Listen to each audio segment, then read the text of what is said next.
अस्सलाम वालेकुम जी। मेरी तरफ तमाम वीडियो देखना है जी मियाँ जिशान पतरिया साडा, ये मेरी हर वीडियो देखता है कमेंट्स भी लाजमी करता है, गुजरा वाले रहा जी। तो ये मनु मिलने वास्ते बड़ी देर की ख्वाहिश रखता सी, लेकिन अज आया मेरे को। लेकिन चाह भी नहीं सी कहना मैं पीनी, मैं कहा जी चाह तो पी के जानी पैनी है, तो साडे नाल जिहड़ी वीडियो भी बनानी पैनी है। हम असीं चाह पी रहे हैं।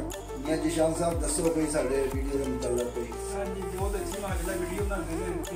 चैनल लाइक करो, सब्सक्राइब करो, कमेंट करो। ये बड़ी दूरों आए जी, गुजरावाले तो, और बड़ी देर दे मेरे चैनल ते वीडियो देखते हैं। तो इंशाअल्लाह ताला एक होर सबसक्राइबर का मैनू फोन आया सी, वो कहना जी मैं भी मिलने वास्ते आना।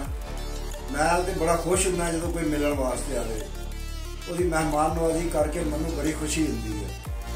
ये साडा भतरीआ बेटा भी है साडा, ये बड़ी चाहत नाल मेरी वीडियो देखदा। इस वास्ते मैं चाहना कि ये मेरे नाल बह के वीडियो बनवाए, तो मैं इस वास्ते ये वीडियो जी अगर नाल बह के बनवा रहे हैं, ताकि मेरे चैनल पर ये खुद भी जरा नज़र आए। लो जी, इतने हम अपनी वीडियो खत्म कर दें, तो लाइक और सब्सक्राइब और शेयर करें।